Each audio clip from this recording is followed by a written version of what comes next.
Donc, nous sommes rendus au troisième thème qui a été voté par les gens qui sont à l'accueil. On est toujours dans nos temps, donc la soirée se déroule bien. Le troisième thème qui a été choisi, c'est de parler de l'assurance-emploi. Et la première personne qui va prendre la parole sur le thème, c'est Mme Dardenot.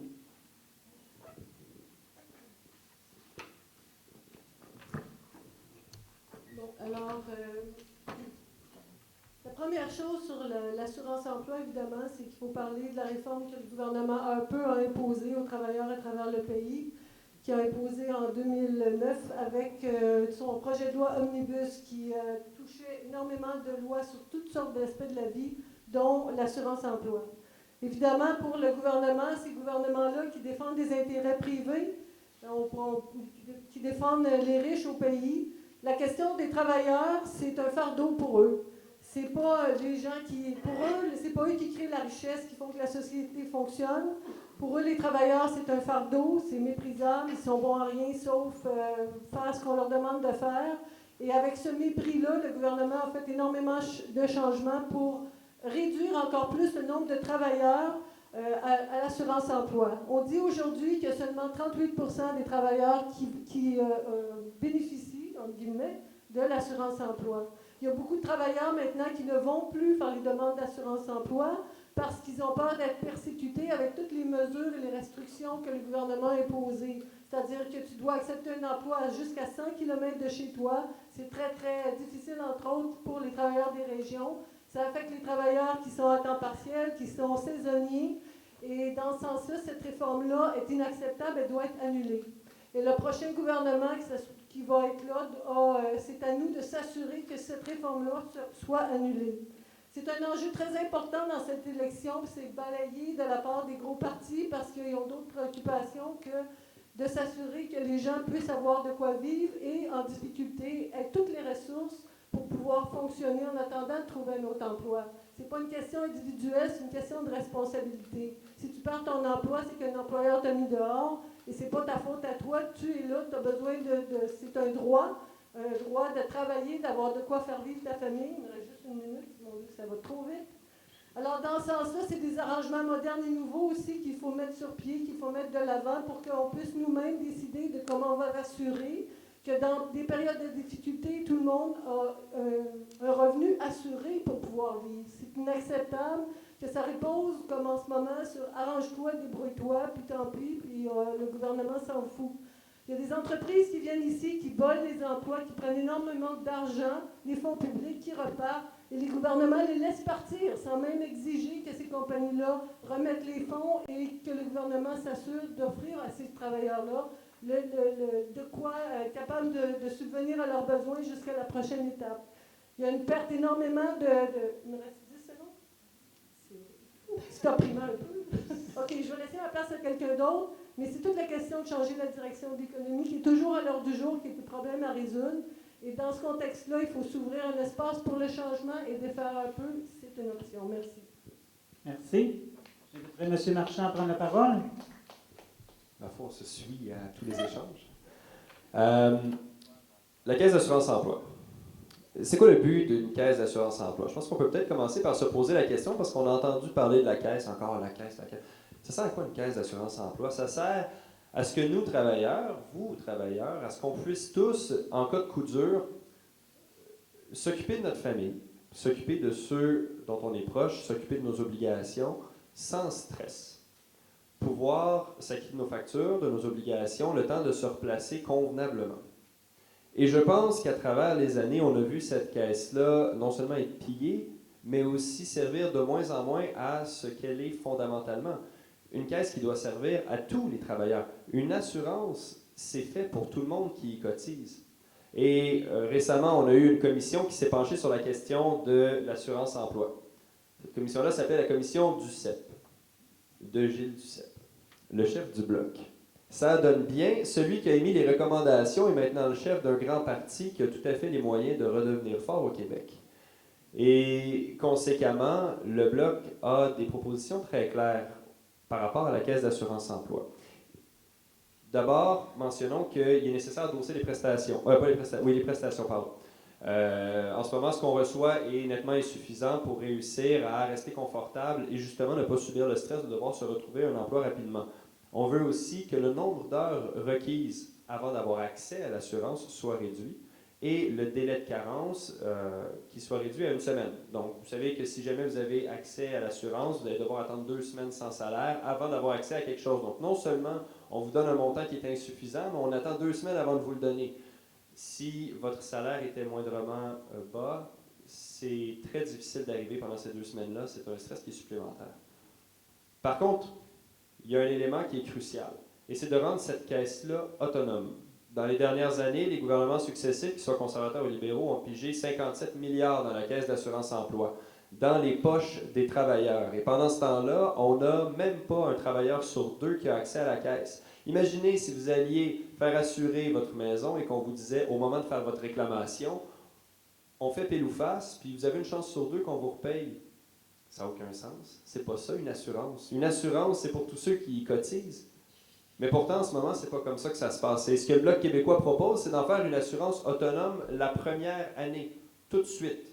Que les surplus qui sont dans la caisse maintenant ne servent pas à équilibrer un budget, qu'ils sortent et qu'ils servent à bonifier le service aux travailleurs, qu'ils servent à rendre cette caisse-là accessible à encore plus de monde. Et ça, pour nous, c'est non négociable. Ce sont les travailleurs qui cotisent à ça. C'est pas censé être un petit cochon que le gouvernement peut décider de casser parce qu'il se rend compte, en ouvrant les livres, « Ah, tiens, ça balançait pas, zut, je vais devoir piger un 3 milliards dans la poche de chaque travailleur du Canada. » Donc, je pense que nos propositions sont claires et on a, de toute évidence, l'homme le mieux placé pour les porter jusqu'à Ottawa. Merci. Merci. Je demanderai à Mme de Crisky de prendre la parole. Merci beaucoup. L'assurance-emploi, effectivement, M. Harper a complètement changé la mission de cette caisse. En fait, demander à une famille d'aller jusqu'à 100 km pour trouver un emploi, c'est encore une fois, ça démontre qu'il n'y a aucun respect pour les gens. Envoyer des inspecteurs à l'improviste chez les gens pour vérifier s'ils sont vraiment à la maison, je m'excuse, mais actuellement, les gens qui sont sur le chômage, c'est pas parce que ça leur tente d'être sur le chômage, parce qu'ils n'ont pas eu vraiment le choix d'être sur le chômage. Alors, un peu de respect là-dedans, puis rendre ça plus humain, ça serait grandement apprécié. Aussi, Simon disait, réduire le délai de carence de 2 semaines à 1 semaine. Oui, on est pour ça, et nous, on a pris l'engagement de le faire. Pourquoi qu'on le fait? Une famille sur 4 au Canada vit de paye en paye, donc aucune réserve. Une famille sur 4. Alors, imaginez, on est payé à chaque 2 semaines en général. Donc, une personne qui perd son emploi doit attendre 2 semaines, mais c'est 2 semaines qu'elle n'a pas vraiment de revenus qui rentrent. C'est pour ça qu'il faut rendre ça plus accessible, plus rapidement. Le directeur parlementaire du budget a dit que l'assurance-emploi, là, on paye, on cotise. Tout le monde qui travaille, on met 1,88 $ par tranche de 100 $ gagnés. Le directeur du service parlementaire a dit, attention, là, c'est surélevé, c'est pour ça qu'il y a des surplus. C'est comme une surtaxe, en fait, maintenant. Alors, il faut le réduire. Nous, on propose de réduire ça à 1,65 $. Parce que vos payes, il faut qu'à la fin de la journée, il en reste un peu plus dans vos payes.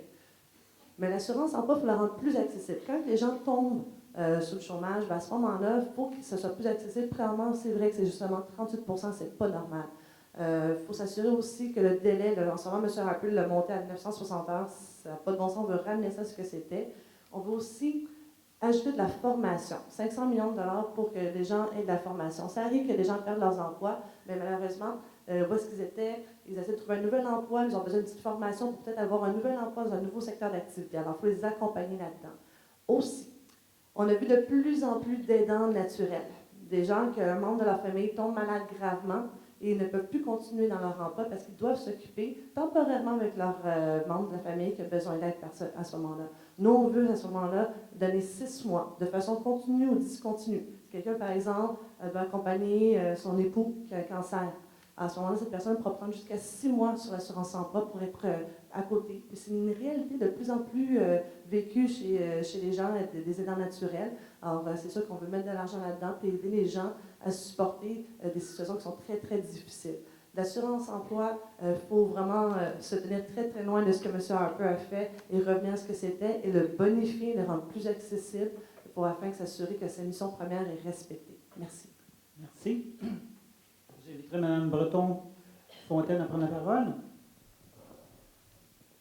Alors, l'assurance chômage, on ne l'a pas eu parce que les bons politiciens se sont réveillés un matin et ont dit « Ah, c'est une bonne idée, on va être gentils ». C'est parce que dans les années 30, il y a des gens qui ont lutté dans les rues. Il y a eu des grèves massives. Et d'ailleurs, le Parti communiste était un joueur important dans ces luttes-là. En fait, l'assurance chômage, c'est pas n'importe quel programme, c'est un des programmes qui a initié l'État-providence au Canada. Donc, c'est quelque chose de majeur. Ce que ma collègue a oublié de dire, c'est que c'est pas seulement Harper qui a détruit l'assurance-emploi. Harper a continué le travail des libéraux précédemment avec Jean Chrétien. La couverture de l'assurance-emploi a été réduite, ça fait plusieurs années que c'est fait. C'est pas juste depuis les années de Harper. En ce moment, il y a seulement un tiers des cotisants qui ont accès à l'assurance pour laquelle ils payent, dans le fond. Puis effectivement, il y a eu un vol assez massif de la Caisse d'assurance-emploi qui appartenait aux travailleurs pour payer les dettes de l'État parce que l'État refusait de faire des réformes fiscales pour pouvoir payer les programmes sociaux, bien entendu. En d'autres mots, la Caisse d'assurance-emploi, l'assurance-emploi, ce n'est plus le filet de sécurité sociale qu'on a gagné dans les années 30. Ça a beaucoup été réduit. Mais pourquoi est-ce que le gouvernement s'attaque à cette mesure de sécurité sociale-là? Pourquoi? Pensez-y. Si on n'a plus d'assurance chômage, le résultat, c'est qu'il va peser de tout son poids sur le niveau des salaires. Qu'est-ce que je veux dire par là? Mais ce que je veux dire, c'est quand tu n'as pas d'assurance chômage, bien, à ce moment-là, tu dois vivre, donc tu dois aller chercher tu vas être prête à accepter n'importe quel emploi, dans n'importe quelle condition, à n'importe quel prix. Si tu as accès à une bonne couverture d'assurance chômage, tu vas être plus à même de négocier ton salaire et tes conditions. C'est pour ça qu'on réduit ainsi la couverture de l'assurance chômage. C'est le point principal et c'est encore une fois dans un plan général de toujours attaquer nos conditions comme travailleurs-travailleuses, d'attaquer nos salaires. Nous, au Parti communiste, on pense que tant qu'on est au chômage, les gens devraient avoir droit à une couverture, tout simplement. Pourquoi 6 mois? Non. Si après 6 mois, tu n'as pas d'emploi et tu es encore un aidant naturel, bien non, tu devrais encore avoir droit à une couverture, point barre. C'est le cas dans d'autres pays. Pourquoi pas au Canada? On est un pays riche. Nous, on pense qu'il faudrait que ce soit 90% du salaire moyen, du précédent salaire, pardon. Une meilleure couverture. En ce moment, c'est 55%. C'est pas suffisant. On pense aussi qu'il faut agrandir les motifs de couverture. C'est-à-dire qu'en ce moment, par exemple, j'ai vu certains cas de personnes, un homme s'était brisé le poignet au travail, c'était une personne migrante, elle ne connaissait pas nécessairement les lois, elle n'a pas fait de plainte au niveau de sa blessure. Donc, ce qu'elle a fait, c'est qu'elle allait se trouver un autre emploi qui n'utilisait pas son poignet qui lui faisait encore mal. Mais à cause de ça, elle n'était plus accessible à l'assurance-emploi parce qu'on l'a mise à pied. Éventuellement, la compagnie a fermé quelques semaines plus tard. Après son nouvel emploi, il n'y avait pas accès. Nous, on pense que tu perds ton emploi, point barre, tu as accès à l'assurance chômage parce qu'effectivement, c'est essentiel. Il faut que tu aies un revenu pour vivre, point, c'est un droit. Donc, vraiment, élargir le programme. Merci. J'inviterai Mme Saint-Cerny à prendre la parole. Oui, alors, ma collègue du Parti communiste a parfaitement raison. L'assurance-emploi, c'est une bataille qui a été menée. Et pourtant, quand tu perds ton emploi à 59 ans, que tu ne te retrouves à rien et que tu peux avoir accès à un peu d'assurance chômage, c'est comme si on te faisait un cadeau que le gouvernement te laisserait tomber comme une miette. Voilà ce qui est arrivé, et voici ce qui est arrivé depuis effectivement le gouvernement libéral, le gouvernement Harper, et on nous a progressivement volé ce qui était nécessaire pour survivre. C'est sûr qu'il va falloir avoir la caisse autonome, comme M. Duceppe le recommande, avec un triple cadenas pour que personne y touche. Ça, c'est clair. Il va falloir enlever les délais de carence, remonter à 90% la couverture, effectivement. Et au Parti vert, ce qu'on propose aussi, c'est un revenu minimum garanti à même la fameuse redevance qu'on va prendre sur le carbone. Ça, c'est indispensable parce que ça prend un minimum de 10 000 $ pour vivre. Ensuite, c'est du surplus. Mais pourquoi est-ce que j'ai l'impression, et que certains d'entre nous ont l'impression qu'à chaque élection, on entend « oui, on va changer ça, oui, on va donner du logement social, oui, on va vous arranger ça, l'assurance-emploi », il n'y a jamais rien qui se passe.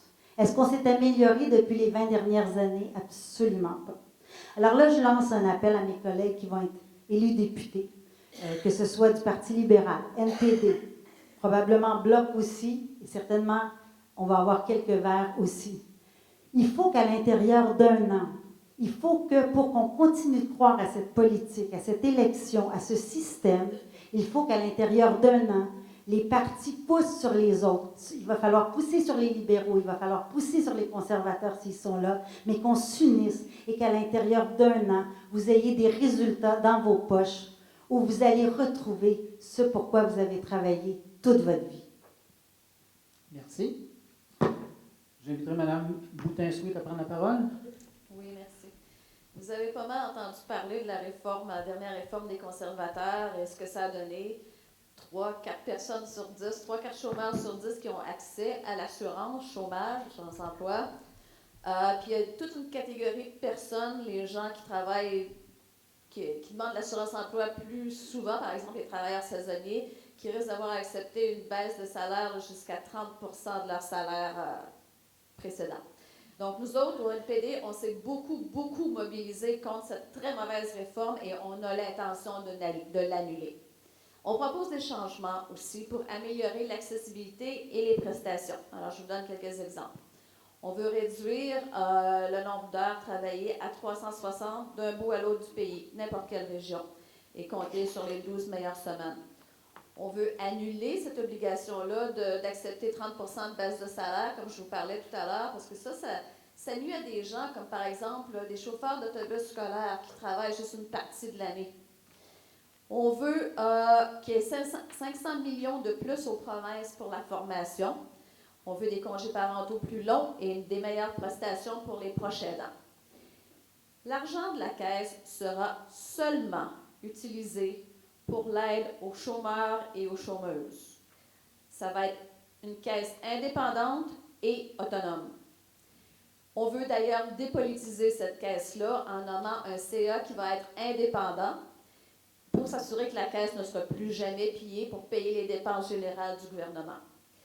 Ça fait 10 ans, là, ou presque, qu'on a un gouvernement conservateur qui attaque les travailleurs, qui attaque les citoyens, il impose des lois spéciales, il y a la réforme de l'assurance-emploi, il y a des lockouts, toutes sortes de choses comme ça. Ça va faire là, avec les conservateurs.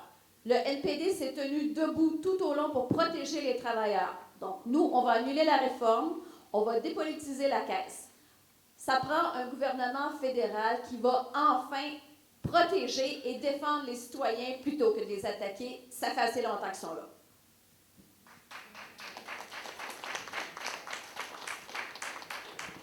Merci. Nous sommes rendus à la deuxième partie des questions. Donc, il y a un animateur par table.